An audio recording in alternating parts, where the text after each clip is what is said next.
Yeah, first of all, the 4.5 months on the road it's incredibly tough. It's a massive schedule for anybody. I've just been so proud by the attitude, the intensity levels, the commitment of our players, and I think the whole of Pakistan can be incredibly proud of them as well, because they have not shirked one bit. And in 4.5 months, their effort levels have been outstanding.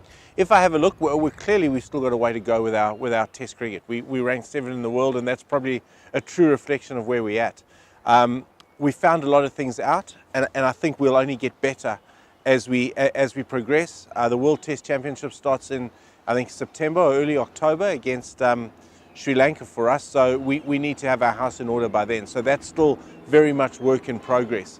I'm very comfortable where we sit with our white ball cricket. I think our white ball cricket is good. I think we've got genuine role clarity now. I think everybody knows exactly the roles they fulfill within the team. I think we've got clarity around the brand of cricket that we want to play, and the people that fit into those roles. The key for us was giving opportunity over this period of time to a lot of our bench strength players, guys that we know possibly could make a contribution in a World Cup. We need to put them under pressure. We need to see them perform in pressure situations, because it's a lot different walking out in front of 20,000, a massive TV audience in a crucial game. If you haven't had exposure to that before, then we'd be doing them a disservice. So that's what we've tried to do over this last period of time. Inzimam, myself, selection panel, and Safi will start working out exactly what our right combinations are now.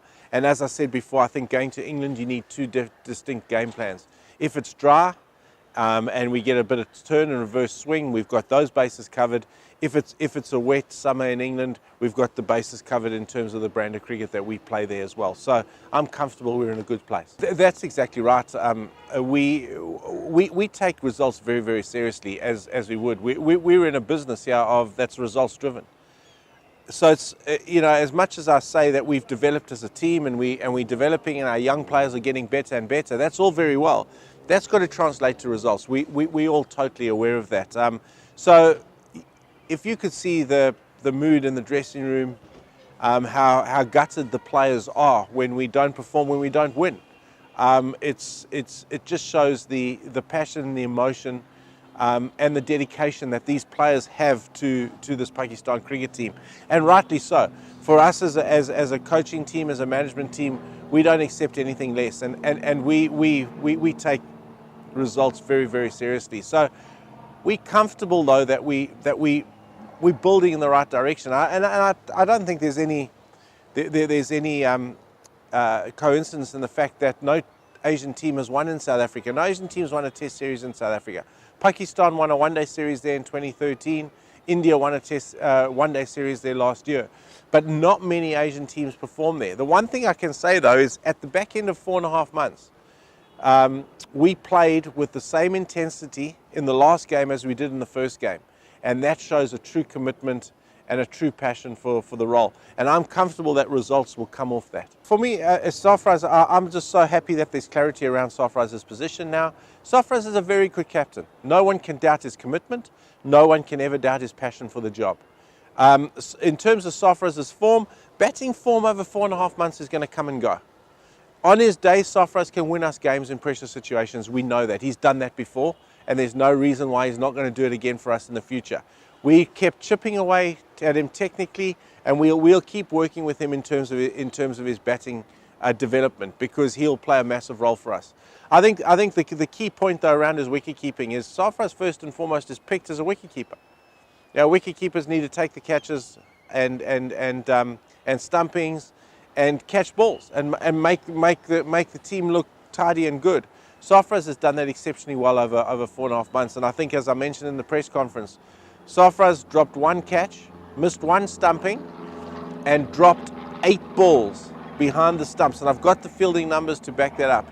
Dropped 8 balls behind the stumps in 4.5 months, and that's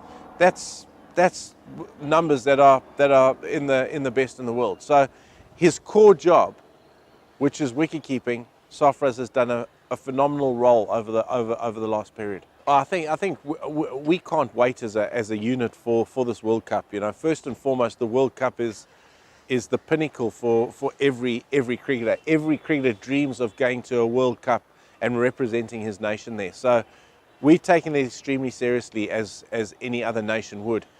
I think our preparation is very good. We've got 10 ODIs now. We've got the ODIs against Australia where it'll provide Inzimam, myself, the selection panel and Safras with a clear direction as to what the final 15 are going to be.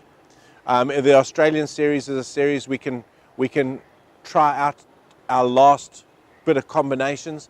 If there's two guys vying for one position, we can certainly try them out. And by the end of the Australian series, we'll have total clarity so that the team that goes to England is going to be the 15 that's going to represent Pakistan in that World Cup and hopefully play exceptionally well for this very proud nation. Yeah, exactly right. And I think that's what we've been planning for such a long period of time, is our core group of players, and certainly credit to Inzi, the selection panel, myself and Safi, who've actually got down and identified these players 2 years ago. We've been trying to get game time into these guys over a period of time now, and that game time to make them better and better and prepare them for the pressurized situations that's going to come up started 2 years ago. So we're comfortable that we're in a very good position. In terms of other nations, I'm not sure. I think every team's going to be fairly well prepared. I mean, very well prepared for a World Cup, because if they don't, it would be an injustice on their part. But we've just got to make sure that our house is in order and that we can go there. And the preparation won't guarantee success, because it never does. But what it does do, it gives you a better opportunity for success, and that's all we can do.